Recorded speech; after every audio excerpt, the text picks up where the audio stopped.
વિશ્વકોશ નિયમિતપણે વિવિધ ગ્રંથ શ્રેણીનું પ્રકાશન કરે છે. શ્રી કસ્તુરભાઈ લાલભાઈ વિદ્યા વિસ્તાર ગ્રંથ શ્રેણી, કર્મયોગી સાંકળચંદભાઈ પટેલ જીવન ઘડતર ગ્રંથ શ્રેણી વગેરે.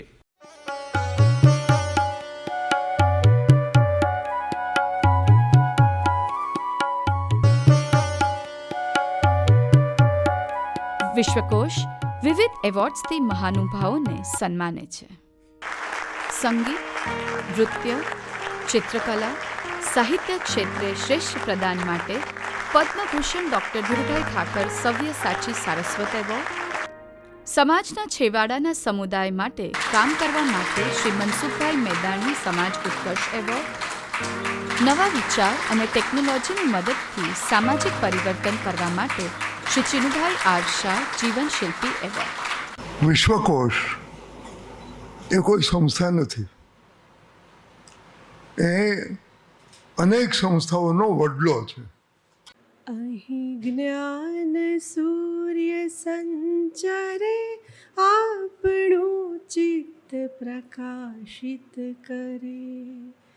અહીં જ્ઞાન યજ્ઞ સહુ કરે ચિત્તનું વિશ્વ વિકાસિત કરે. શબ્દ પ્રકાશે અર્થ ઉજાશે, શબ્દ પ્રકાશે અર્થ ઉજાશે, તર્ક મર્મના સહજ વિકાસે. જ્ઞાનામૃત નિર્ઝરે અર્ઘ્ય સૌ સત્યદેવને ધરે.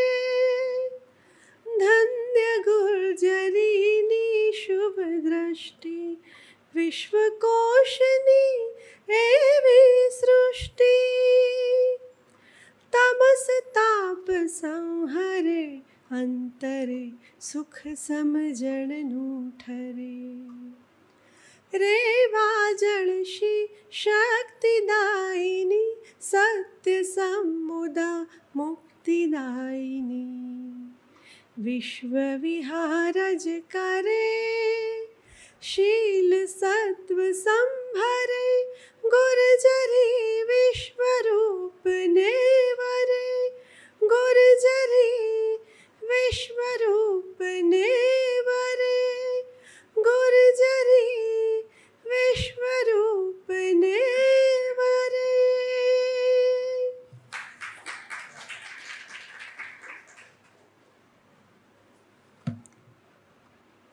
સૌને આદરપૂર્વક નમસ્કાર. 7 ધોરણ ભણેલા સાંકળચંદભાઈ અને સારસ્વત ધીરુભાઈ એ વાવેલું આ વૃક્ષ આદરણીય દેસાઈ સાહેબ, કુમારપાળ દેસાઈ સાહેબના મૂલ્યનિષ્ઠ વ્યવસ્થાપન તંત્રમાં આજે ગુજરાતની એક આદરભર્યું સ્થાન ધરાવતી શિક્ષણ અને સંસ્કારની પ્રવૃત્તિઓના વિકાસ અને વિસ્તાર માટે સતત મથતી એક સંસ્થા બની રહ્યું છે. ત્યારે ગુજરાત વિશ્વકોશ ટ્રસ્ટની વિવિધ વ્યાખ્યાન શ્રેણીઓમાં જીવનને સ્પર્શતા, જ્ઞાનને સ્પર્શતા બધા જ આયામોને વારાફરતી નિરંતર આવરી લઈને લોકસમૂહ સુધી એની વાત પહોંચાડવાનો આ એક જ્ઞાન યજ્ઞ જે અહીંયા ચાલી રહ્યો છે, એમાં આજની વ્યાખ્યાન શ્રેણી તો વિશેષ છે, વક્તા પણ વિશેષ છે. તો ખૂબ આદર સાથે દેસાઈ સાહેબ આપને વિનંતી કરીશ કે વ્યાખ્યાન શ્રેણી વિશે અને થોડીક આપણી સંસ્થા વિશે વાત કરશે.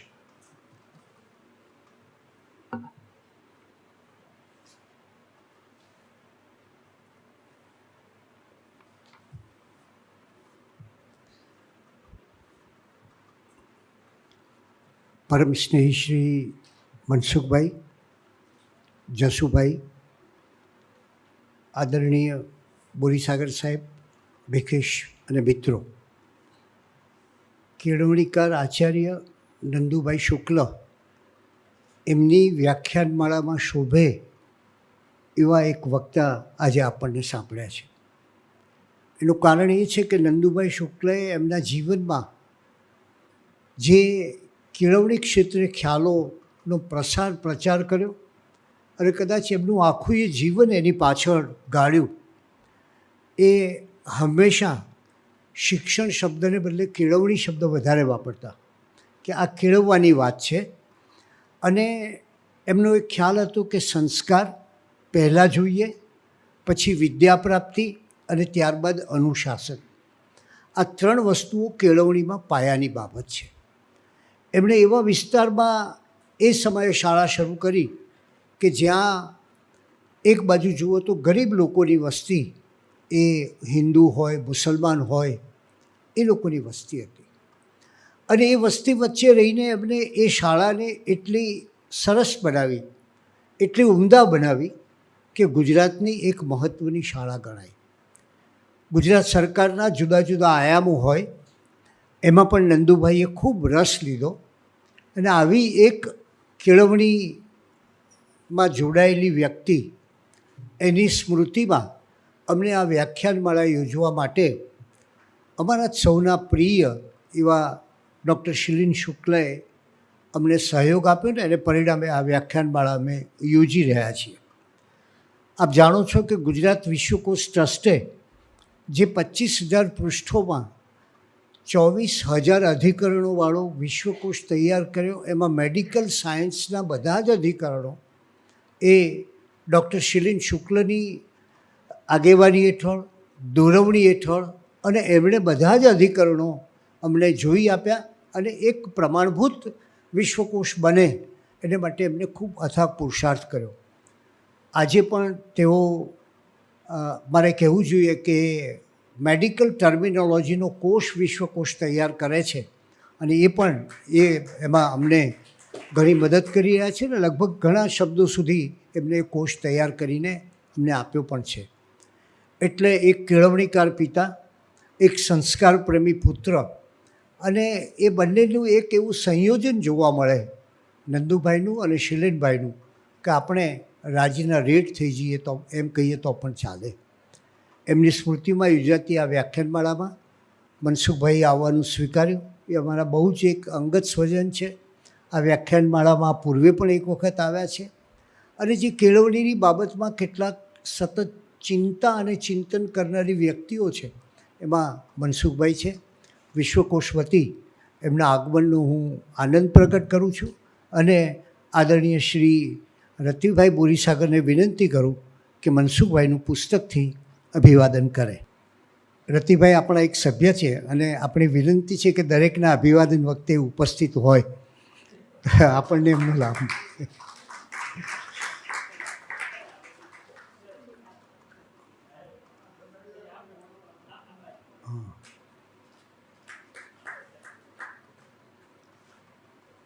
એક કેળવણીકાર ને એક હાસ્યકાર, જો કે હાસ્યકાર પણ કેળવણીકાર તો ખરા જ. અને મનસુખભાઈનો પરિચય આપવાનો જસુભાઈને કહું છું. જસુભાઈ અમારે ત્યાં એક ઘણા લાંબા સમયથી જોડાયેલી વ્યક્તિ છે. અમે ધીરે ધીરે બધી જવાબદારીઓ લોકોને સોંપતા જઈએ છીએ. એટલે આ કાર્યક્રમની જવાબદારી આખી જસુભાઈ સંભાળે છે. એટલે એમાં જે કંઈ વ્યવસ્થા હોય એનું માન જસુભાઈને આપજો, ત્રુટિ હોય એનું માન મને આપજો. પણ ખૂબ પરિશ્રમ લઈને આ સંસ્થામાં વધારે ને વધારે સારી રીતે કામ થઈ શકે, વિશેષ તો એમના દ્વારા અમે પ્રજ્ઞાચક્ષુઓનું કામ સરસ કરી શક્યા છીએ. પ્રજ્ઞાચક્ષુઓના નાટકો થાય, એમને વિશેના એમના સંગીતના કાર્યક્રમો થાય, ગુજરાતી ભાષાના સંગીતના કાર્યક્રમો થાય, ગીતોના કાર્યક્રમો થાય. અને એમણે એક બહુ સરસ પુસ્તક લખ્યું છે જીવન શિક્ષણ, જેમાં એમણે પ્રજ્ઞાચક્ષુ ભાઈઓ સાથે 30 વર્ષ સુધી પોતે અંધજન મંડળની સ્કૂલના આચાર્ય હતા અને એમના અનુભવો, એમને કેવી કેવી નવા નવા નુસ્ખા કરીને એમને શિક્ષણ આપવાના કામ કર્યું અને એ નુસ્ખાઓ દ્વારા એમને કઈ રીતે શિક્ષણ આપ્યું એને એમ પેલો પ્રજ્ઞાચક્ષુ વ્યક્તિઓ એ વાંચે કે સવારમાં ઝાકળના બિંદુ બગીચામાં હતા તો એમને બગીચામાં લઈ ગયા અને એમની અનુભૂતિ બધી એમને નોંધી છે. એવા જસુભાઈને, મનસુખભાઈનો પરિચય આપવા વિનંતી કરું છું. આપ સૌ આવ્યા, ખૂબ આભાર.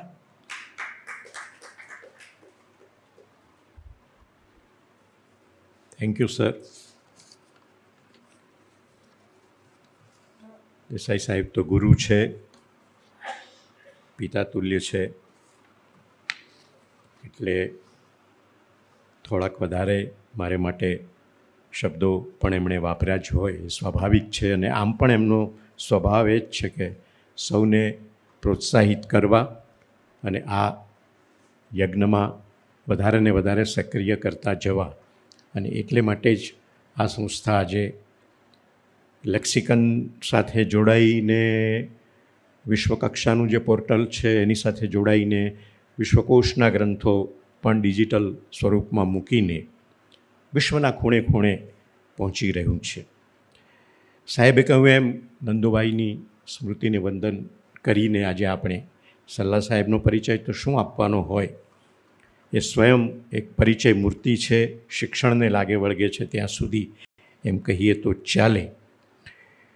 એમના જ જેવા કોઈક કેળવણીકારે એક સરસ વાત કરેલી કે શિક્ષણમાં સૌથી મહત્ત્વની અહેમ ભૂમિકા શિક્ષકની છે. અને શિક્ષકને માટે એમણે એવું કહ્યું કે શિક્ષકે બધું જ છોડીને માત્ર આટલું જ કરવાનું છે કે take a child in your hand and leave him or her into life. આટલું જો કરી શકે શિક્ષક, તો એમાં જે આજની વાત આવે છે સંવેદનશીલતા અને સર્જનાત્મકતા અને જીવનના બીજા બધા જ આયામો એ આવી જાય. અને એ જીવનભર મનસુખભાઈએ અને લોકભારતી સણોસરા સાથે રહીને અને બીજી અનેક સંસ્થાઓ સાથે રહીને એમણે પ્રયત્ન કર્યો છે. ખાસી મોટી વયે પણ આટલા સક્રિય છે એ પણ આપણા સૌનું સદભાગ્ય અને સદનસીબ છે. 1942માં આપનો જન્મ થયેલો. ગુજરાત વિદ્યાપીઠમાંથી MA કરી, પ્રથમ વર્ગમાંથી MA કરી અને એમણે અધ્યાપક તરીકે લોકભારતી સણોસરામાં પોતાની કારકિર્દીના શ્રી ગણેશ કર્યા. આચાર્ય બન્યા. રૂરલ સ્ટડીઝ ફેકલ્ટીના ડીન, વહીવટી મંત્રી તરીકે ગુજરાતી સાહિત્ય પરિષદમાં ઘણા વર્ષો સુધી એમણે સેવાઓ આપી. General council Sahitya Akademi new દિલ્હીમાં સભ્ય તરીકે કામ કરે છે. હાલ ગુજરાતી કેળવણી પરિષદના પ્રમુખ તરીકે સક્રિય રીતે સૌને માર્ગદર્શન આપી રહ્યા છે. દર્શક ફાઉન્ડેશનના આપ સંયોજક છો અને ગુજરાતી સાહિત્ય પરિષદના કાર્યવાહક સમિતિના સભ્ય તરીકે પણ પ્રવૃત્ત છો. CN વિદ્યાવિહારમાં જે તાલીમી સંસ્થાઓ ચાલી રહી છે એનું જે એડવાઇઝરી બોર્ડ છે એમાં પણ એ સતત સક્રિય ભૂમિકા પોતાની નિભાવી રહ્યા છે. એક શિક્ષણના માણસ તરીકે તો એમનું એક આગવું પ્રદાન સૌને ખબર છે, પણ એક લેખન ક્ષેત્રે પણ એમણે પોતાની પાસે જે સંવેદનતા અને સર્જકતાને સાથે રાખીને એમણે જે જીવનભર આ બધી સંસ્થાઓની સાથે રહીને કામ કર્યું છે, એમાં જીવતર નામે અજવાળું 2001માં જે પ્રકાશિત થયું, તુલસી ક્યારાના દીવા 2014માં ખૂબ વંચાયું, ખૂબ વખણાયું. એવા આ બે પુસ્તકો કે જે આપણે વાંચીએ તો આપણે એકદમ મગમગી જઈએ કે જીવન આવું પણ હોઈ શકે. એમની પોતાની શૈશવની સ્મરણ કથા હૈયે પગલાં તાજા, એ પણ એમને સમજવા માટે અને એ વખતના સમયને સમજવા માટે ખૂબ ઉપયોગી થાય એવું એક માધ્યમ, એવું એક પુસ્તક છે. અનુભવની એરણ પર એ એમની શૈક્ષણિક અનુભવ કથાઓ છે. હું માનું છું કે ગુજરાતના પ્રત્યેક શિક્ષકે અને શિક્ષણ સાથે જોડાયેલા વ્યક્તિઓએ આ પુસ્તક વાંચવું જ જોઈએ. ગાંધી ચિંતન સાથે તો એમનો ઘરોબો છે, એટલે સ્વાભાવિક છે કે ગાંધીની નજરે દુનિયા એ પુસ્તક એમનું અત્યંત વિચારોથી સમૃદ્ધ બનેલું અને એમણે જીવનભર કરેલું ગાંધી વિશેનું ચિંતન એમાં રસાઈને વ્યક્ત થતું આપણને વાંચવા મળે છે. ધરતીપુત્ર અનોખા આચાર્ય એ બે ચરિત્રો છે. સંસ્થા કથા પણ છે. Indira Gandhi national open university જે અત્યારે ખૂબ ફૂલી ફાલી છે, એના ગુજરાતીના અભ્યાસક્રમોના ઘડવૈયા તરીકે પાયાનું કામ સલ્લા સાહેબે કર્યું છે. ગુજરાત રાજ્ય શાળા પાઠ્યપુસ્તક મંડળ સાથે પણ ખૂબ કામ કર્યું છે.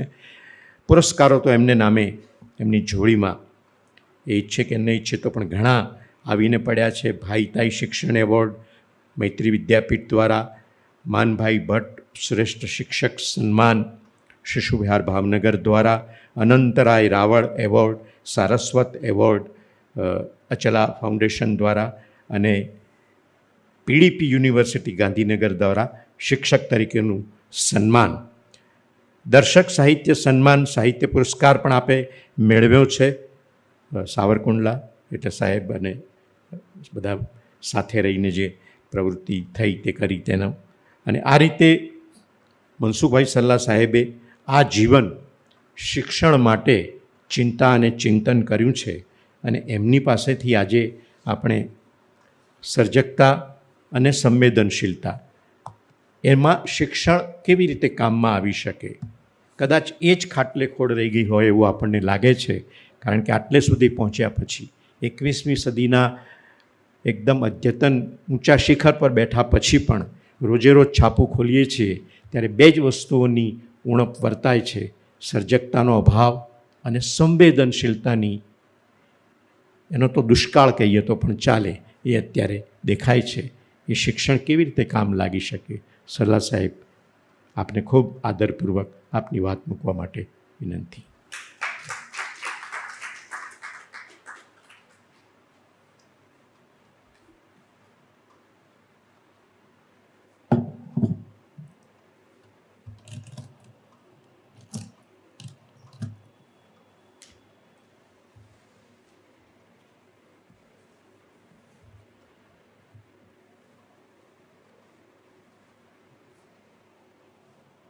આદરણીય શ્રી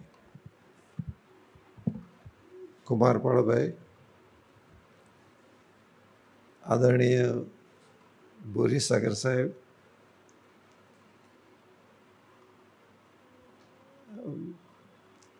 ભરતભાઈ,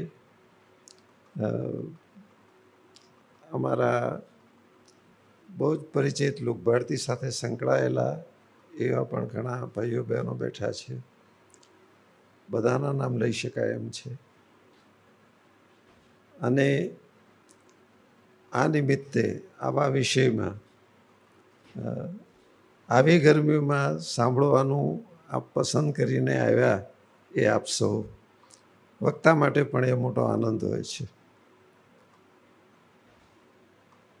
સૌ પ્રથમ મને જો પ્રણામ કરવાનું કોઈને મન થતું હોય તો જેના પાયામાં આપણે જે સંસ્થામાં બેઠા છીએ એ આદરણીય ધીરુભાઈ ઠાકર અને જેમના નિમિત્તે આજે હું વાત કરવાનો છું એ નંદુભાઈ શુક્લ. ઉમાશંકરે એકવાર કહેલું કે ગુજરાત એના શિક્ષકોથી રળિયાત છે. આ બહુ સાચું છે. અને આપણે ત્યાં એક પરંપરા લગભગ બની કે શિક્ષકો સાહિત્યકારો પણ હોય. આ બે એક આસને એમનામાં બિરાજતું હોય. નંદુભાઈએ જે રીતે કામ કર્યું, જે સ્વરૂપે કામ કર્યું, જે વિસ્તારમાં કામ કર્યું, જે બાળકો માટે કામ કર્યું, એ આખી પરંપરાના એવા અમદાવાદમાં જ ડઝનબંધ એવા શિક્ષકો છે કે જેમને કારણે એ સંસ્થાઓ ઓળખાતી હોય. એ સમર્પણ ભાવ એ આપણે ત્યાં અદ્ભુત આમ કહી શકાય. એ રાજકોટમાં પણ જોવા મળશે, ભાવનગરમાં પણ જોવા મળશે, પોરબંદરમાં જોવા મળશે. નાનજી કાળીદાસ જેવા માત્ર ઉદ્યોગપતિ પણ એક પોતાના વિદ્યાલયની સ્થાપના એ કાળે એક હરિજન બાળાને હાથે એમણે શિલારોપણ કરાવેલું. આ કેવું ગુજરાતનું આખું વાતાવરણ છે કે જેમાં આવા ઉત્તમ શિક્ષકો, જ્યાં હું હતો એ બધાના નામ લઈ શકાય એમ છે. નાનાભાઈ ભટ્ટ, મનુભાઈ પંચોળી, મૂળશંકરભાઈ ભટ્ટ, નપ્રભુજ, અને એ સિવાય પણ ઇસ્માઇલ દાદાને બધાના નામ લેવા જોઈએ. આ બધાનું સ્મરણ હું એટલા માટે કરું છું કે જ્યારે આપણે કેળવણીની વાત કરતા હોઈએ ત્યારે સંદર્ભો સંભવ છે કે એક સંસ્થાના હોઈ શકે, એક રાજ્યના પણ હોઈ શકે, પણ આપણું દર્શન તો એક રાષ્ટ્ર તરીકે કેવી કેળવણી એના ઉપર જ હોવું જોઈએ. રાષ્ટ્રથી ઓછું નહીં હોવું જોઈએ.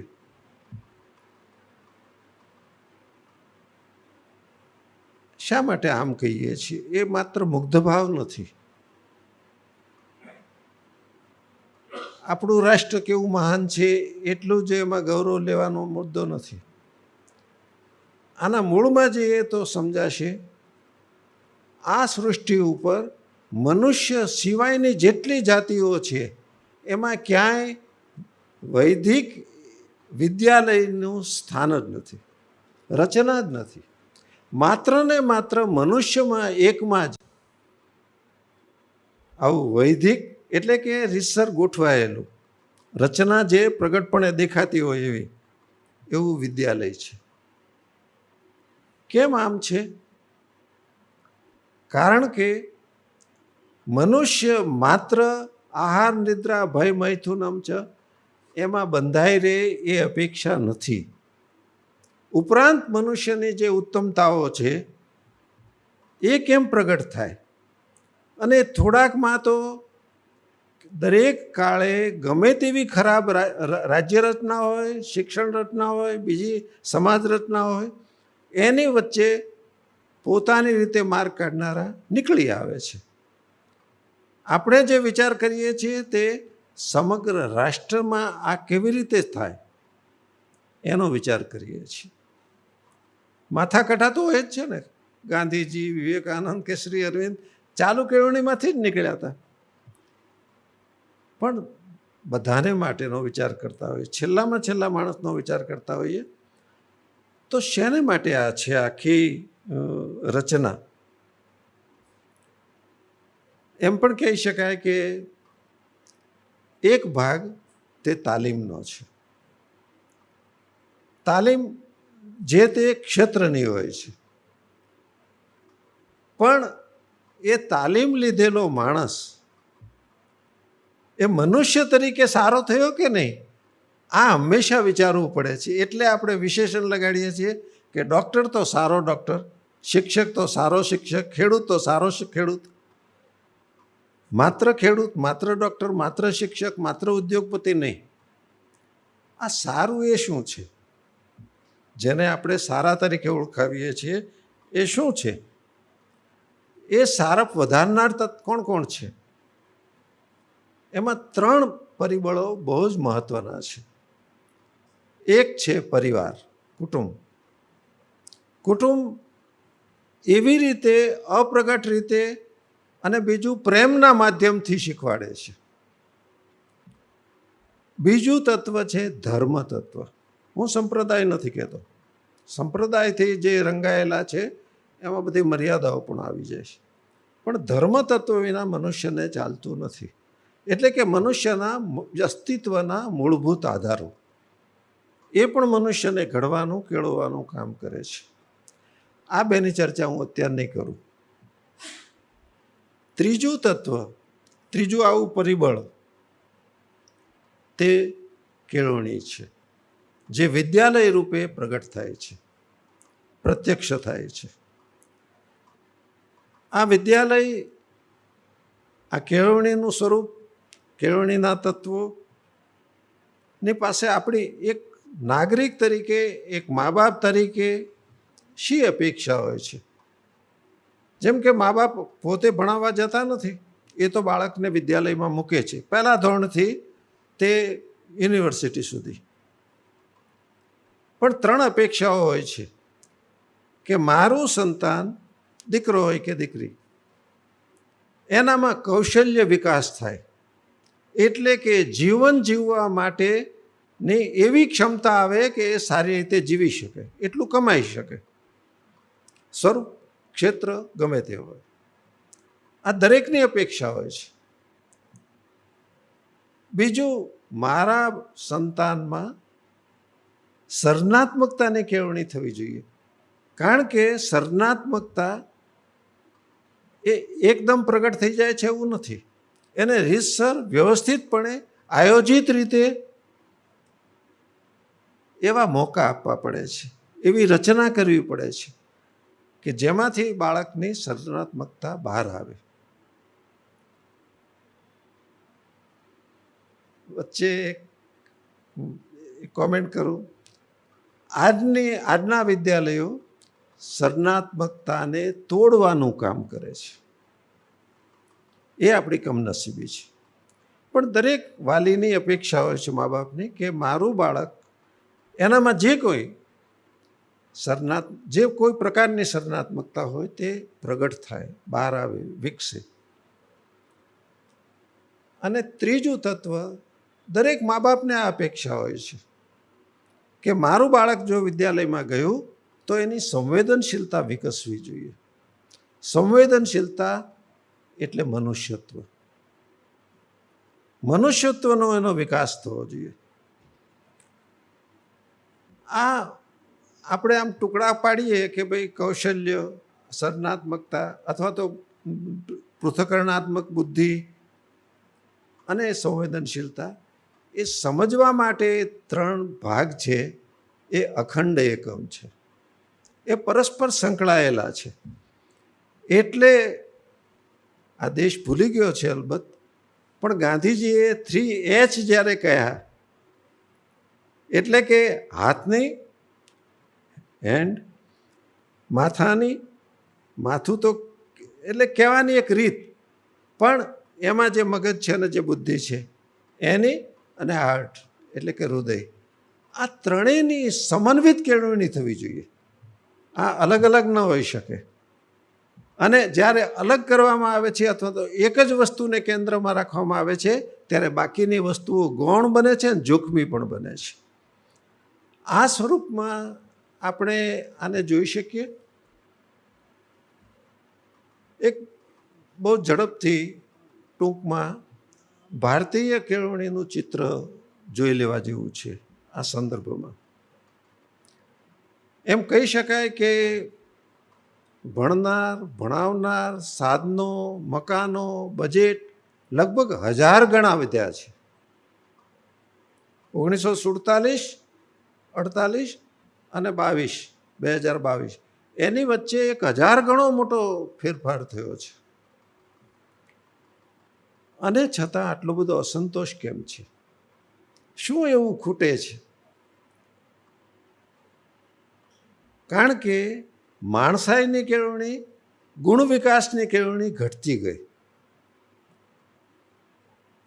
આ સંખ્યા વધે અને જો ગુણવત્તા ન વધે તો એના પ્રશ્નો કેવા હોય એ ભારત હવે ધીરે ધીરે અનુભવી રહ્યું છે.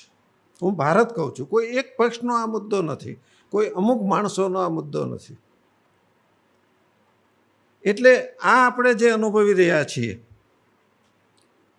કે કેટલી હદે સંકોચાયું આખું કેળવણી ક્ષેત્ર, કે એની કેળવણી થવી જોઈએ જેમાંથી ઉત્તમ મનુષ્ય આપણને મળે, એને બદલે ઉત્તમ માર્ક લેનારો માણસ આપણને મળે છે. આખી કેળવણીનું કેન્દ્ર માર્ક બની ગયું. એને આધારે મળતી નોકરી, એને આધારે મળતું પેકેજ કે નોકરીના જે કંઈ વળતરના સ્વરૂપ હોય ત્યાં સુધી આપણે નીચે ઉતર્યા. સમાજની અપેક્ષા, રાષ્ટ્રની અપેક્ષા નાગરિક પાસે એ હોય છે કે મનુષ્ય તરીકે ગુણવાન હોય, ઉત્તમ હોય. એ જો સમાજની દ્રષ્ટિએ વિચારીએ તો એ જવાબદાર નાગરિક હોવો જોઈએ, અને રાષ્ટ્રની દ્રષ્ટિએ વિચારીએ તો એ ઉત્તમ નાગરિક એવો હોવો જોઈએ કે જે પોતાના રાષ્ટ્રને ચાહતો હોય, એટલે કે રાષ્ટ્રને ક્યારેય ઘસારો ન આપે કે આઘાત ન આપે. આ અપેક્ષા હતી. આ અપેક્ષાથી જ કેળવણીની રચના થવી જોઈએ, અને થયું નહીં. અત્યારે તો ઉલટી દિશામાં ચાલે છે. આ મર્યાદાઓ જે કંઈ આવી છે આ વર્ષોમાં, એ દરમિયાન એક નોંધપાત્ર વિગત પણ આપણે ધ્યાનમાં રાખવી જોઈએ. રાધાકૃષ્ણન કમિશનથી તે 2020માં નિમાયેલી શિક્ષણ નીતિનું કમિશન, એના ઉત્તમમાં ઉત્તમ સૂચનો છે. એમણે જે તારણો આપ્યા છે બહુ જ ઉત્તમ છે. કોઈક જગ્યાએ આપણે અસંમત થઈએ, પણ એકંદર બહુ જ ઉત્તમ માણસોએ ખૂબ એના માટે સમય આપ્યો છે. એમાં મર્યાદા એ આવી, એનો અમલ કાં થયો નહીં અને કાં વિકૃત રીતે થયો, કાં એટલું પાણી પાતળું કરી નાખવામાં આવ્યું કે જેથી કરીને એનો કંઈ અર્થ જ ન રહે. આ એની મર્યાદા છે. એની વચ્ચે આ બે તત્વોનો વિકાસ કેવી રીતે થાય? સર્જનાત્મકતા. જ્યારે સર્જનાત્મકતા એમ કહીએ છીએ ત્યારે મોટે ભાગે એવો ખ્યાલ આવે છે કે કવિતા લખવી, ચિત્ર દોરવું, આ સર્જનાત્મકતા. સર્જનાત્મકતા એ આંતરિક ગુણ છે, આંતરિક વિકાસ છે, આંતરિક રીતે પ્રફુલ્લન છે અંદરના તત્વોનું. એ પ્રગટ કેવી રીતે થાય છે? નવી નજરથી. સર્જનાત્મકતાનો અર્થ છે નવી નજર. બધા જ જોતા હતા અને એક માથાનો ફરેલ એવો નીકળ્યો કે જેણે એમ પૂછ્યું કે સફરજન નીચે જ કેમ પડ્યું, ઉપર કેમ ન ગયું? અવલોકન તો બધા જ કરતા હતા.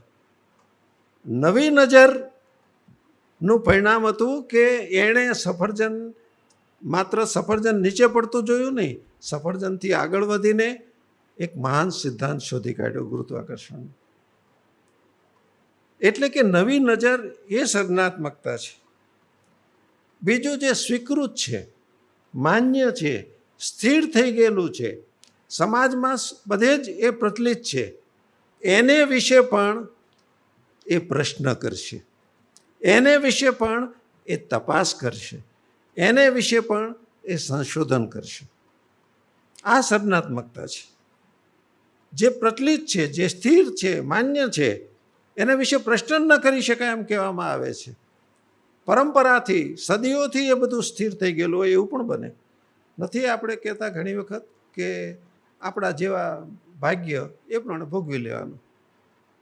જો એવું હોય તો એક દેશમાં જે પાછો ભારતથી વિરોધી હોય, એ દેશમાં ભારત ઘઉં પહોંચાડે ને એના લોકો ખાય એવું કેવી રીતે બને? જો એનું ભાગ્ય એવું જ હોત તો એને ઘઉં મળત જ નહીં.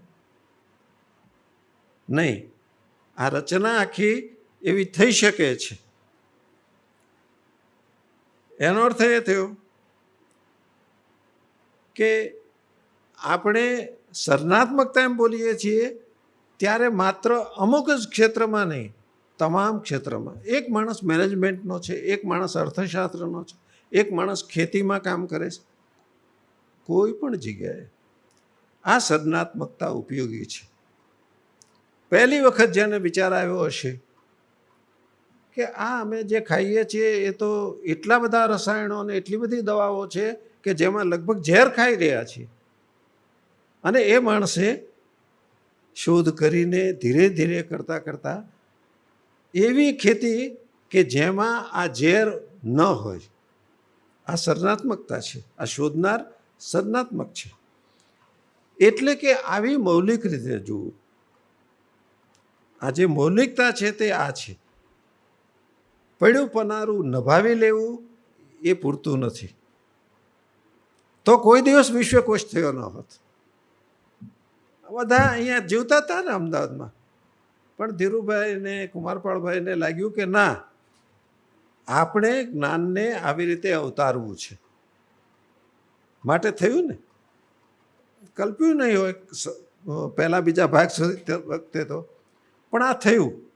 આ જે મૌલિક દર્શન છે, જે સ્થિર, કાં તો થાકેલા છીએ, કાં તો સ્વીકારી લીધું છે, એની વચ્ચે નવું, એ સર્જનાત્મકતા છે. આવો વ્યક્તિ માટે પણ હોઈ શકે, એક ઘટના માટે પણ હોઈ શકે, એક રચના માટે પણ હોઈ શકે. આ બાબતમાં આપણે શિક્ષણમાં ક્યાં ઊભા છીએ એ તપાસવા જેવું છે. તો પછી આપણે જે રચના કરીએ, જે પ્રવૃત્તિ કરીએ, જે નિર્ણય કરીએ, નિર્ણયમાં પણ આ સર્જનાત્મકતા દેખાતી હોય છે. આ આખો સંદર્ભ જો આપણે તપાસીએ તો આપણને સર્જનાત્મકતાનો જે શિક્ષણમાં સંદર્ભ છે એ વધારે સમજાય. આજની મર્યાદા એ છે કે આજનું તંત્ર આદેશો આપે છે, મુક્ત રીતે સ્વાયત્ત રીતે કામ કરવા દેતું નથી. શિક્ષણ એટલે વિનોબાજીએ કહ્યું હતું કે ન્યાયતંત્ર અને શિક્ષણ એ સરકારના કબજામાંથી મુક્ત હોવું જોઈએ. કારણ કે પ્રયોગશીલતા એ મૂળ આધાર છે. વિદ્યાર્થીઓ બદલાય છે, વાતાવરણ બદલાય છે, સંદર્ભ બદલાય છે, સમાજ બદલાય છે, તો નવા નવા પ્રયોગો દ્વારા એના જવાબો શોધવાના હોય છે. આજે અમલ કરનાર મજૂર છીએ આપણે. હમણાં એક શિક્ષકનો મારા ઉપર મેસેજ આવ્યો, તમે કે એટલું કરો ને, જેટલા ગુજરાતમાં શિક્ષણમાં રસ લે ને એ બધા ભેગા થઈને એવું કંઈક કરો ને કે અમે વર્ગખંડમાં રહી શકીએ. એટલે કે વર્ગખંડ સિવાયના એટલા કામો અમારે ભાગે આવ્યા છે. કેવું ભણાવવું એ તો પછીની વાત, ભણાવવાનો જ વખત નથી. આ જે આદેશાત્મક તંત્ર રચના છે એ જો આપણે સર્જનાત્મક બનાવી હોય તો પહેલી શરત છે શિક્ષણને સ્વાયત્તતા હોવી જોઈએ, એ પોતે નિર્ણય કરનારું હોવું જોઈએ.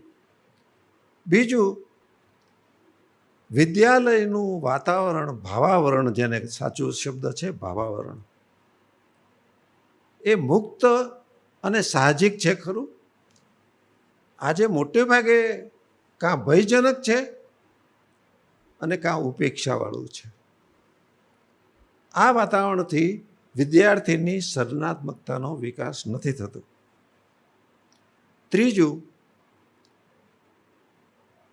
આપણે ત્યાં પ્રશ્ન પૂછવાની છૂટ જ નથી. એ એક હદ પછી અધ્યાત્મમાં એવી એક કક્ષા હોય છે કે જ્યાં ગુરુ જે કંઈ કહે તે તમે અવિચારણી રીતે પણ સ્વીકારો. પણ એ તો બહુ જ ઊંચી કક્ષા છે. એ કક્ષાએ એની વાત છે. અને આપણે ત્યાં સાર્વત્રિક રીતે એક ખ્યાલ વિકસ્યો, પ્રશ્ન નહીં કરો. શાળામાં પ્રશ્ન કરનાર વિદ્યાર્થી તોફાની કે પ્રશ્નરૂપ ગણાય છે. અમેરિકામાં કે યુરોપમાં કે ક્યાંક પણ જાઓ અને જો આપણા ગુજરાતી કુટુંબવાળા પણ પૂછો તો કેટલી બધી મોકળાશ, કેટલા બધા પ્રશ્ન પૂછવાની અનુકૂળતા. અહીંયા પ્રશ્ન જ નથી થતો. પ્રશ્ન થાય તો એ વગોવણું ગણાય છે, મા બાપને ફરિયાદ થાય છે. જો પ્રશ્ન જ ન થાય તો એ તપાસ તો ન થાય. જો તપાસ તો ન થાય તો પૃથ્થકરણ ન કરી શકે. પૃથ્થકરણ ન કરી શકે તો ક્યારેય તારણ સુધી ન પહોંચે. તારણ સુધી ન પહોંચે તો જે વર્તમાન છે અને ભવિષ્ય છે એની તુલના ક્યારેય કરી જ ન શકે. આ આખી સાંકળ છે, એકબીજાના અંકોડા છે. એ આખી પ્રક્રિયા જ નથી થતી આપણે ત્યાં. એટલે કે તપાસવું, મૂલવવું, પૃથ્થકરણ કરવું એ આપણે ત્યાં છૂટી જાય છે. એટલે વિદ્યાર્થી તપાસનારો, શોધનારો, પૃથ્થકરણ કરનારાને બદલે યાદ રાખનારો બને છે. આખો ભાર યાદગીરી, યાદ રાખવું. બુદ્ધિ એમ જ્યારે કહીએ છીએ ત્યારે બુદ્ધિનો વિકાસ શું છે? બુદ્ધિમાં તર્ક છે, તુલના છે, એક અંશ ઉપરથી સમગ્ર ઉપર જવાનું છે. કોઈ પણ પ્રશ્નને સમગ્રના સંદર્ભમાં તપાસો. કોઈ પણ પ્રશ્ન, કોઈ પણ વિગત એને આગળ પાછળના સંદર્ભો હોય છે. એક ઇતિહાસ હોય છે અને ભવિષ્ય હોય છે. આ બધું આપણો વિદ્યાર્થી જોડતો થાય એવું બને છે એવી તક જ નથી. કારણ કે આપણે બુદ્ધિનો એક અંશ, અત્યંત મહત્વનો, અત્યંત ઉપયોગી એવો એક ભાગ, તે સ્મૃતિ. પણ સ્મૃતિ સિવાયના બધાનું શું? જે અંશમાંથી અખંડ ઉપર જાય છે, અખંડ ઉપરથી અંશમાં આવે છે, જે તર્ક કરી શકે છે, જે પૃથ્થકરણ કરી શકે છે, એમાંના કોઈની ઉપર આપણે વિચાર નથી કરતા આજની રચનામાં, અને માત્ર ને માત્ર સ્મૃતિ ઉપર કેન્દ્રિત થઈ જઈએ છીએ. સ્મૃતિ ઉપર કેન્દ્રિત થવું ખોટું નથી, પણ માત્ર સ્મૃતિ ઉપર કેન્દ્રિત થવું બહુ જોખમી છે, અને એ જોખમ અત્યારે ભારત અનુભવી રહ્યું છે.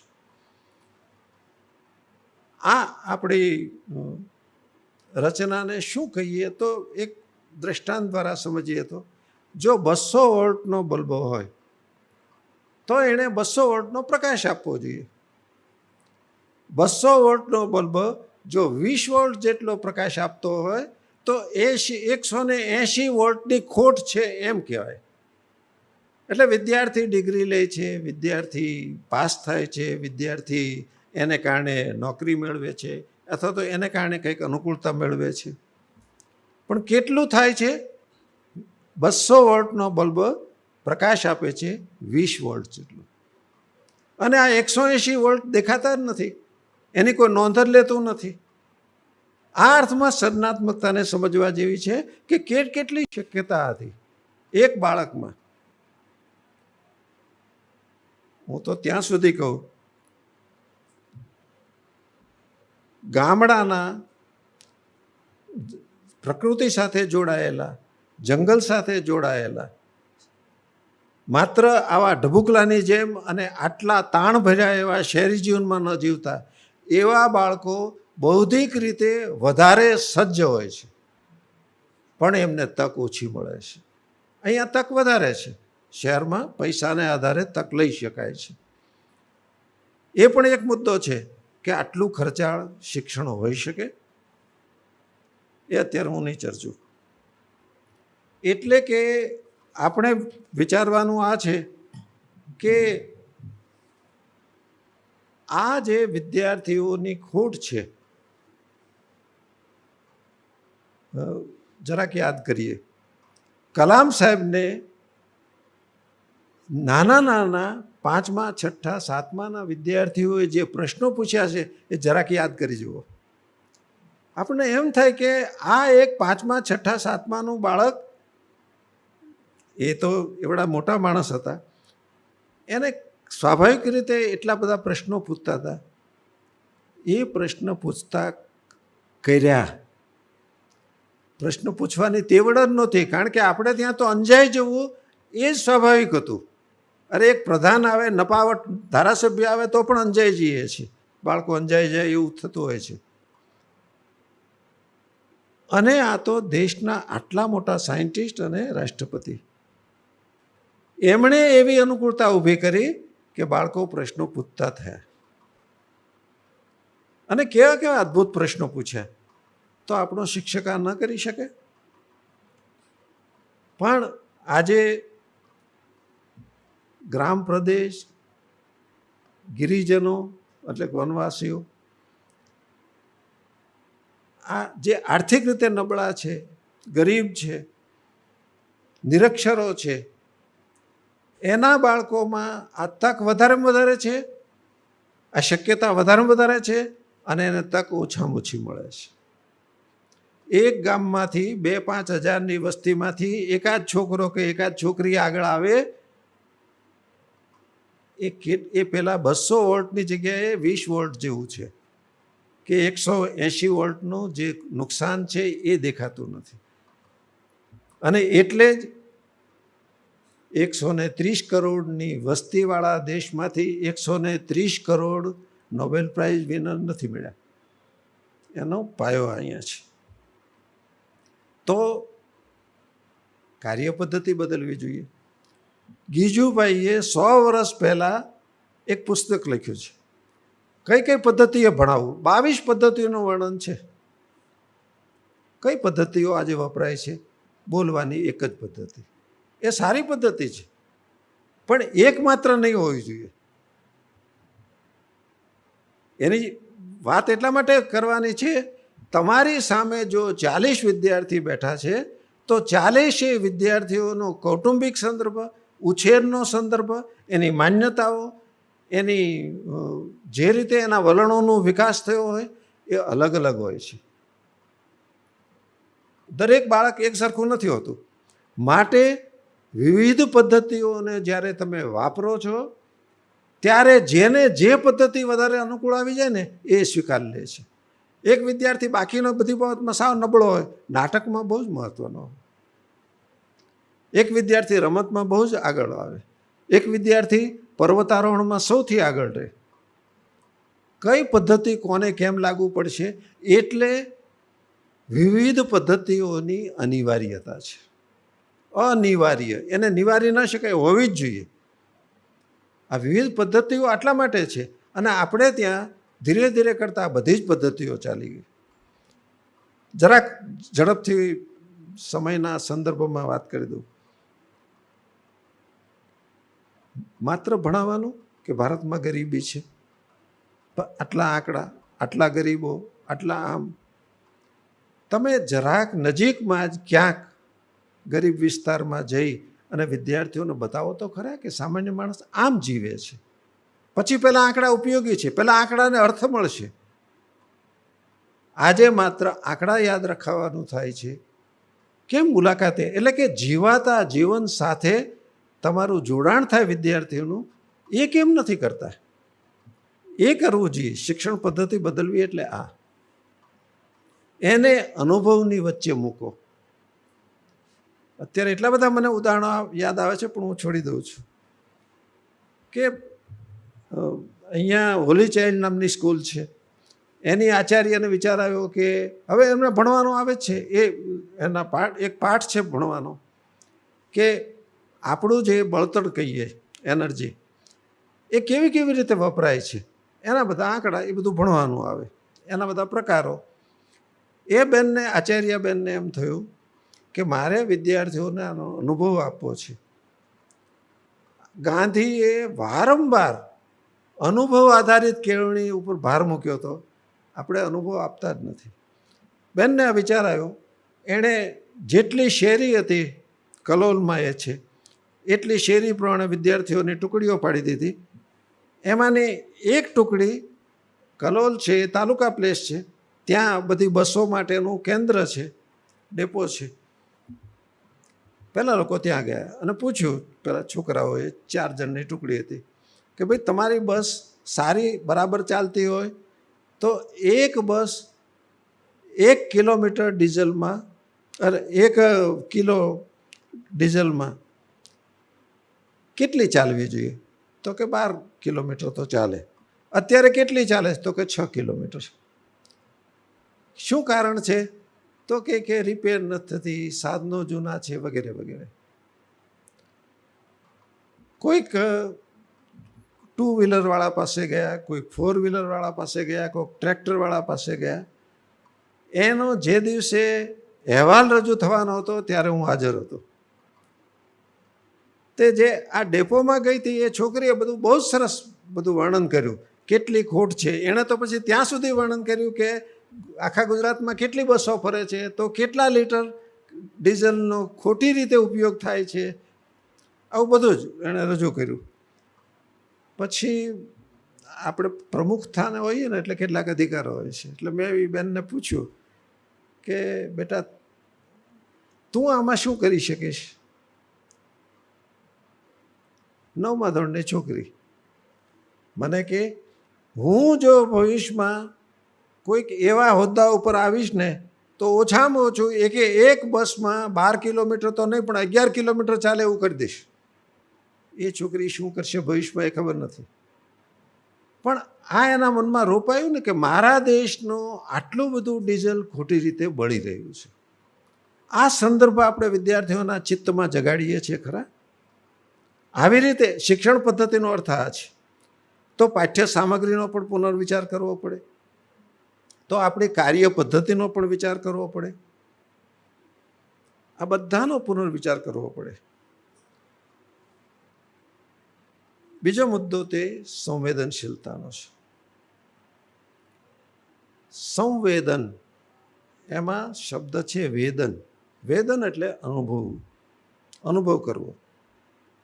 હું એક વસ્તુનો અનુભવ કરું તો એ વેદન છે.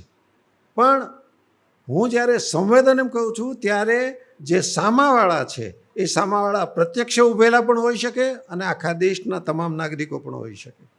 એના સુખ દુઃખ હું મારા સુખ દુઃખની જેમ જ્યારે અનુભવું ત્યારે એ સંવેદન બને છે. આ સંવેદન વાળા આપણા વિદ્યાર્થીઓ તૈયાર થાય. એ ક્લાર્ક હશે કે કલેક્ટર હશે, એ એક સામાન્ય નાગરિક હશે કે પ્રધાન હશે, એ કોઈક બહુ જ મોટી જગ્યાએ બેઠો હશે કે એક નાનું કામ કરતો હશે. જો આવી સંવેદનશીલતાથી એ કામ કરતો હશે તો દરેક વખતે એને વિચાર આવશે કે મારા દેશને નુકસાન થાય એવું હું કશું નહીં કરું. 1937માં સ્વરાજ પહેલાં એક દાયકે મોટ નામનો વિદેશી પત્રકાર ગાંધીજીને, એ બહુ જબરો હતો, એ કહે કે મારે તમારી સાથે 3 દિવસ રહેવું છે. તો ગાંધીજી કે સારું, તું મને પૂછપૂછ નહીં કરતો, મારી સાથે ફર્યા કરજે અને જોયા કરજે. 3જે દિવસે એમણે ગાંધીજીને પૂછ્યું કે ગાંધીજી, એટલે અંગ્રેજીમાં વાત કરતો હતો મિસ્ટર ગાંધી, ભારતનો સૌથી મોટો પ્રશ્ન, આળો પ્રશ્ન તમને કયો લાગે છે?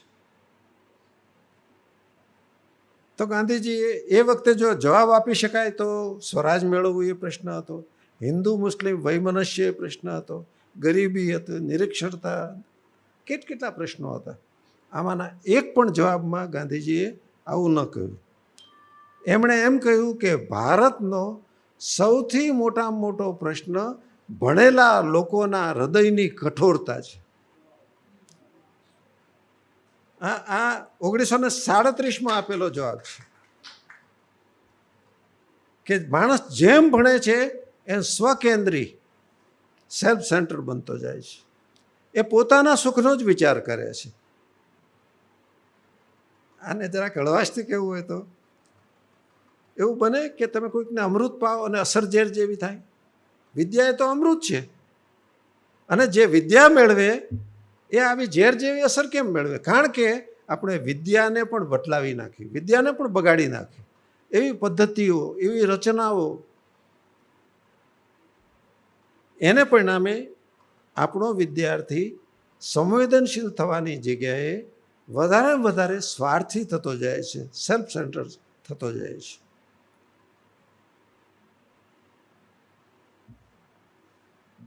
આ જો પરિણામ હોય તો વ્યાજબી છે ખરું? કારણ કે સંવેદનશીલતા એ હકીકતે માણસાઈ છે. મનુષ્યને માપવો હોય કે એનામાં કેટલી સંવેદનશીલતા છે, તેનું માપ છે એનામાં માણસાઈ કેટલી છે. મનુષ્યત્વ, એક મનુષ્યના અનેક ગુણો છે, એ કેવી રીતે કેટલા વિકસેલા છે. મેં પ્રારંભમાં કહ્યું, કોઈ વાઘને કે કોઈ કીડીને આપણે પૂછતા નથી કે એ ધાર્મિક છે કે નહીં, એના સ્વરૂપમાં વિકાસ થયો કે નહીં. ના, એણે કુદરતી જે રચના છે, જે લિમિટ છે, એની વચ્ચે જ જીવે છે. અને એટલે જ મનુષ્યમાં કંસ પણ થઈ શકે અને કૃષ્ણ પણ થઈ શકે, રાવણ થઈ શકે અને રામ પણ થઈ શકે. આ તક મનુષ્યમાં જ છે. એટલે મનુષ્ય કેળવાયેલો છે એનો અર્થ એ છે કે એની સંવેદનશીલતા એટલે કે એના હૃદયનો વ્યાપ કેટલો થયેલો છે, એનું માપા છે. ન જ્ઞાતિ, ન જાતિ, ન ધર્મ, ન સ્ત્રી પુરુષ, કોઈ ભેદ વિના એ સૌને ચાહતો હોય. સૌની પીડા ઓછી કરવા માટે પોતાની કક્ષાએ જ્યાં જેટલું બની શકે એટલું કરશે. આજે શું છે? કારણ કે સંવેદનશીલતાના વિકાસનું એક મોટામાં મોટું વિદ્યાલયનું પરિમાણ તે શિક્ષક વિદ્યાર્થી સંબંધ છે. શિક્ષક વિદ્યાર્થી સંબંધમાંથી જ સંવેદનશીલતાના વિકાસના બધા બારણા ખુલે છે. આજે વિદ્યાર્થીને શિક્ષક માટે આદર નથી અને શિક્ષકને વિદ્યાર્થી માટે પ્રેમ નથી. લેવડ દેવડનો સંબંધ છે, બજારનો સંબંધ છે. એટલે તું ગણિત ભણી જા, હું તને ઉત્તમ ગણિત ભણાવું, તને એને કારણે 99 માર્ક મળશે, તું નપાવટમાં નપાવટ હો, માણસ તો મારે કાંઈ સંબંધ નથી.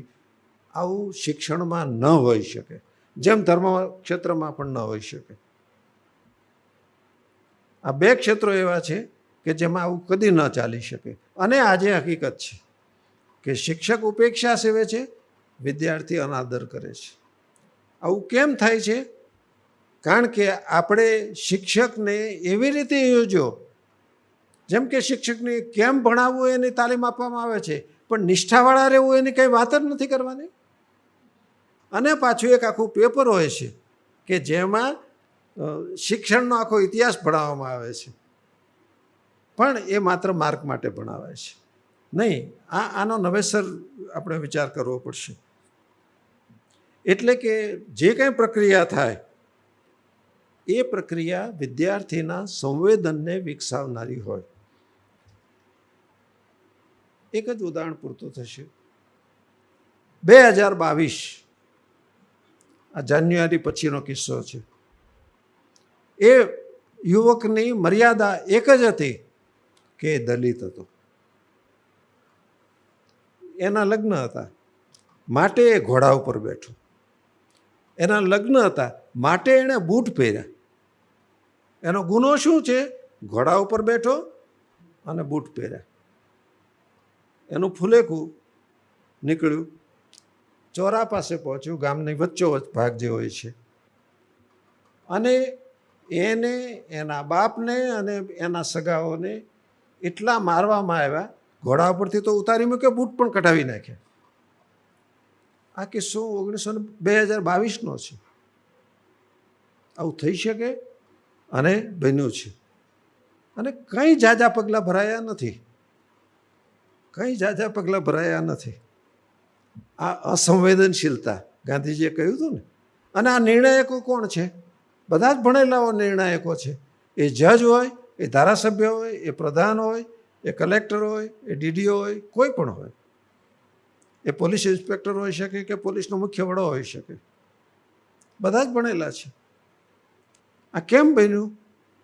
કારણ કે આપણે એને માણસ ગણવા તૈયાર નથી. એટલે એના લગ્ન વખતે એને ઘોડા ઉપરથી ઉતારી મૂકવામાં આવે, એને બૂટ પહેર્યા હોય માટે મારવામાં આવે કે તું ગામ વચ્ચે બૂટ પહેરીને. એટલે કેટલાય ગામમાં મેં સાંભળ્યું છે કે બહેનો ચપ્પલ હાથમાં લઈ લે અને ગામનો જ્યાં મુખ્ય ભાગ પૂરો થાય પછી ચપ્પલ પહેરે. આ 2022ની વાત કરું છું. એટલે કે આપણે કેવી અસંવેદનશીલતા તરફ ગયા એનો. અને આ શોષણ, આ અન્યાય આજે પણ ચાલુ છે. સંવેદનશીલતાનો એક બીજો પણ અર્થ આપણે સમજવાની જરૂર છે કે કેવળ મનુષ્ય માટે નહીં,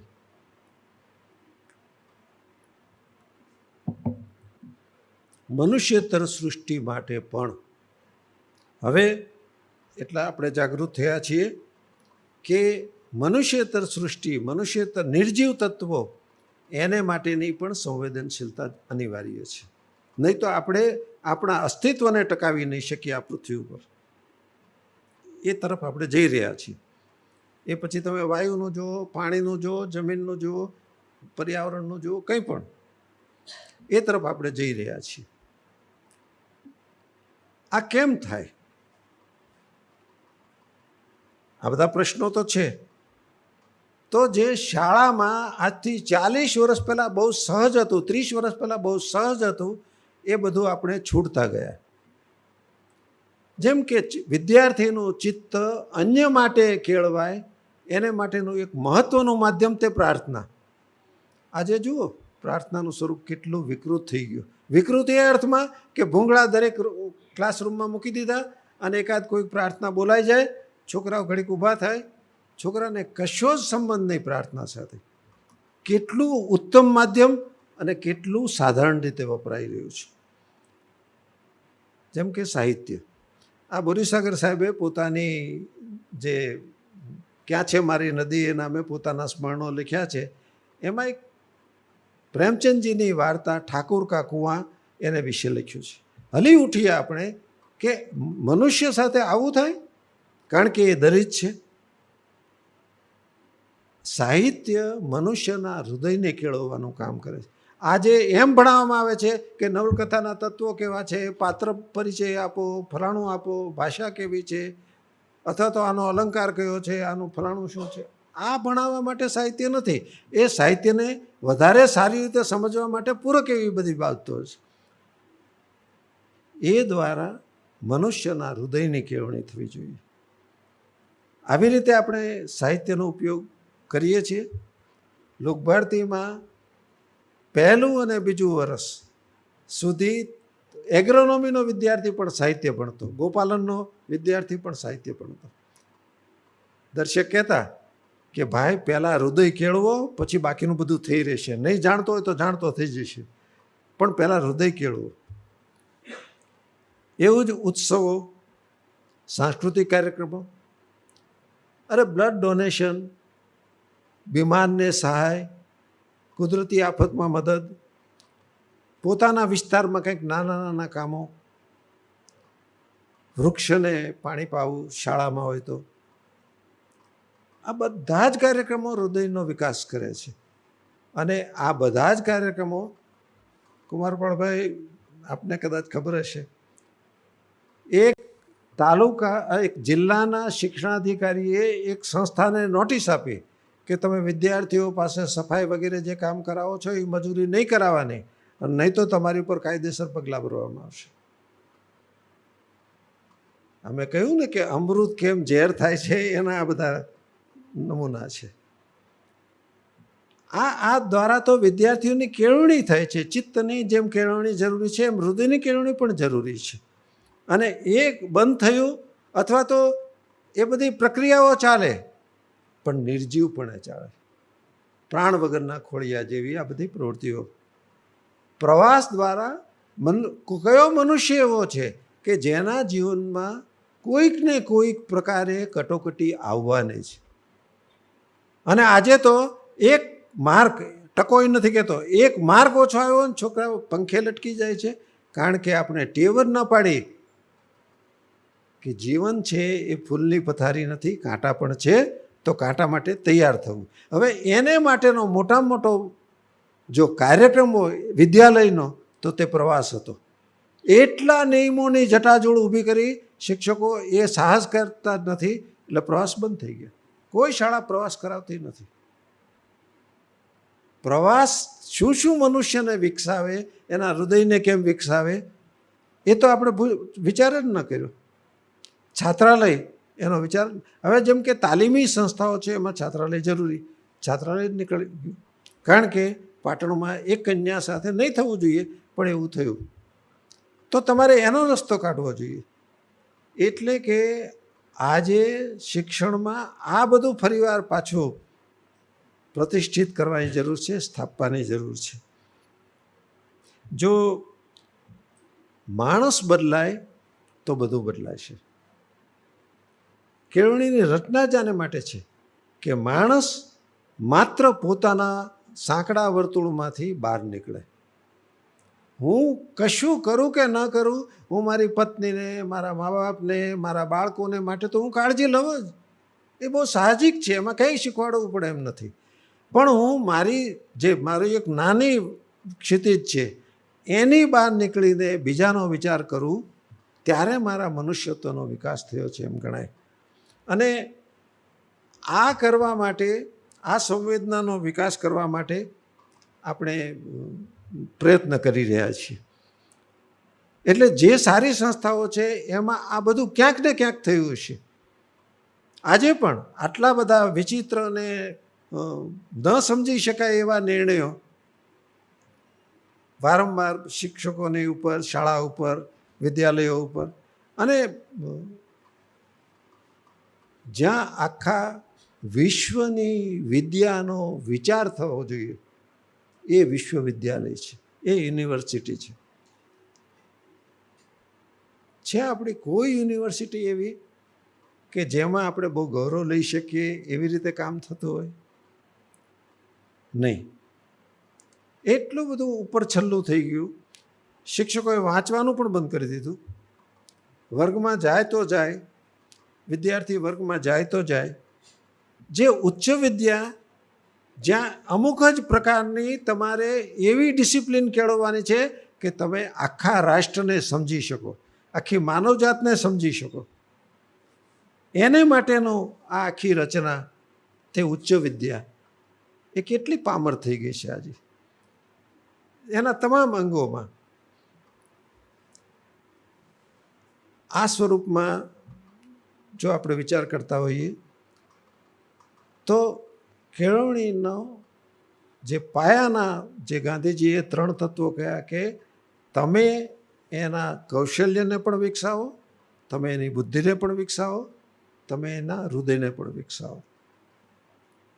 એ જો કરશો તો જ આજે એમણે નામના પત્રકારને જે જવાબ આપ્યો હતો કે ભણેલાઓના હૃદયની કઠોરતા એ મોટો ભારતનો પ્રશ્ન છે, એ આજે અનેક ગણું વધ્યું છે. મેડમ મોન્ટેસોરીનો એક બહુ જ અદ્ભુત સંવાદ છે. એ વખતે ઇઝરાયલ ઘણા વખતથી એ શોધ કરતું હતું અને એ શોધ સફળ થઈ.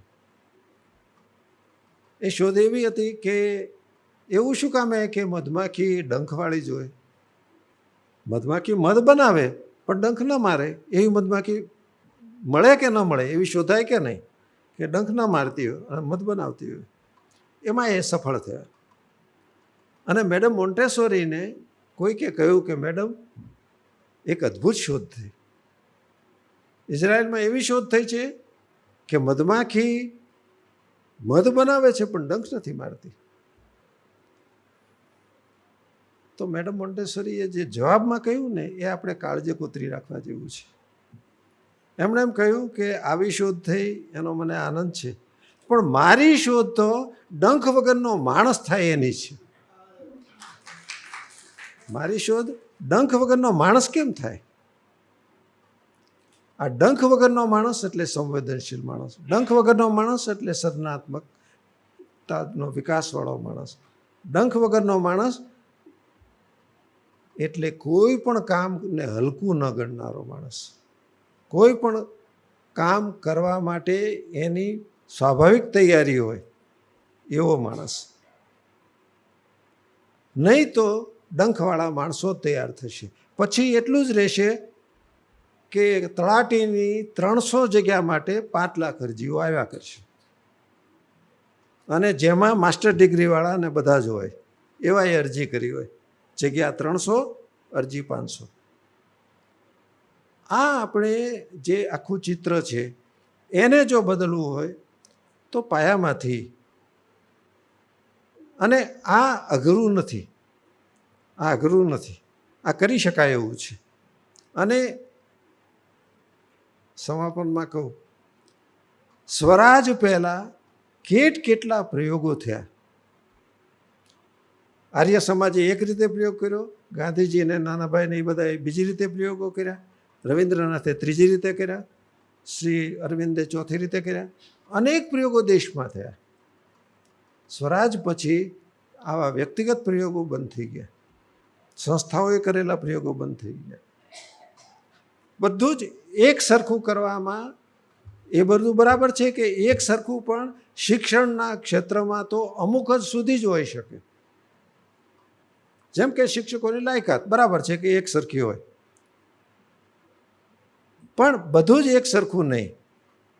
આ જે એક વિદ્યાર્થીની વ્યક્તિગત જે ક્ષમતાઓ છે એના વિકાસ માટે જરૂરી હતું એ બધું આપણે ગૌણ ગણ્યું. એક સરખું કરવાની ધૂનમાં આપણે એટલી હદે આગળ નીકળી ગયા કે લગભગ અત્યારે અસંતોષ અને નિરાશા જ આપણે ભાગે વધારે આવે છે. આનો જવાબ તે આપણે જ્યાં બેઠા હોઈએ, જ્યાં આપણી જેટલી અસર પહોંચતી હોય ત્યાં બોલવું, કહેવું, નિર્ભય રીતે કહેવું, આ જ એનો ઉપાય છે. ભલે આટલું બગડ્યું છે એ પછી પણ. અને આમાં કઈ શ્રદ્ધા ટકાવે છે આપણને? મનુષ્યમાં, દરેક મનુષ્યમાં શુભ પ્રત્યેનું આકર્ષણ હોય છે. દરેકને શુભ ગમે છે. તો એવું જ્યાં જ્યાં તક હોય ત્યાં આવા શુભને જગાડવું એ આ સર્જનાત્મકતા અને સંવેદનશીલતા જગાડવાનો, વિકાસ કરવાનો ઉપાય છે. એવી કેળવણી રચના અત્યારે તો નથી, પણ કેમ થઈ શકે એનો નકશો મેં આપ સૌની સામે મૂક્યો છે. બરાબર મેં સમયસર પૂરું કર્યું છે. મેં એક નકશો રાખ્યો હતો, નકશો મારા મનમાં કે 7 મારે પૂરું કરી જ દેવું. પણ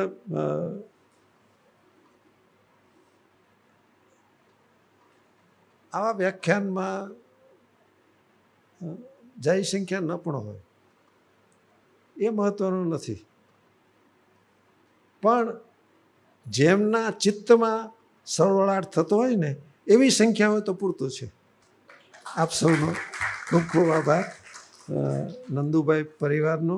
અને સાહેબ, આપની તો મારા માટે એટલી બધી લાગણી છે, પણ તોય આભાર માનો જાહેરમાં કે કુંવરપાળભાઈએ ખાસ આમંત્રણ આપ્યું અને મને આનંદ છે કે આ નિમિત્તે મારી જાતને, મારા વિચારોને, જેમ કે મેં એક શબ્દ વાંચ્યો નથી આને માટે તૈયારી માટે, પણ 4 દિવસથી મારું ચિત્ત આમાં જ ચાલ્યું છે કે જો 1 કલાકમાં મારે કહેવું હોય તો કેવી રીતે કહેવું. આપ સૌનો ખૂબ ખૂબ આભાર. એક હિન્દી મુક્તક કહેવાની લાલચ સાહેબને સાંભળ્યા પછી યાદ આવ્યું ને રોકી નથી શકાતી. आदमी में इस कदर विष बढ़ गया है, विषधरों का वंश सारा डर गया है.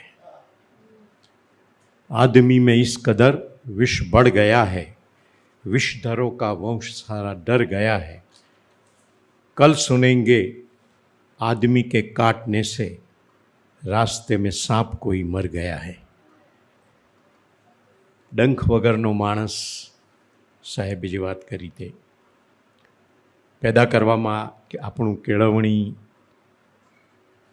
શિક્ષણ જે નામ આપીએ તે ક્યાંક ઉણા ઉતર્યા છીએ અને એના ખરાબ પરિણામો આપણે ભોગવી રહ્યા છીએ. અને એ શિક્ષણ કરી શકે એના માટે તો મોટા મોટા સેમિનાર્સ ને વર્કશોપને થાય છે, પણ સાહેબે જે, હું તો કદાચ એમ કહીશ કે સંવેદનશીલતા ને સર્જકતા એમના વ્યાખ્યાનમાં હતી. એ બહુ મોટી વાત છે કે આપણે આમ એમનું પ્રત્યાયન એટલું સરળતાથી ને સહજતાથી આપણા ચિત્તમાં થયું છે કે કદાચ ઘેર જઈશું ત્યારે પણ આ આંદોલનો આપણા મગજમાં ચાલતા રહેશે. વિશ્વકોશ ટ્રસ્ટ સાહેબ આપનો ખૂબ ખૂબ આભારી છે.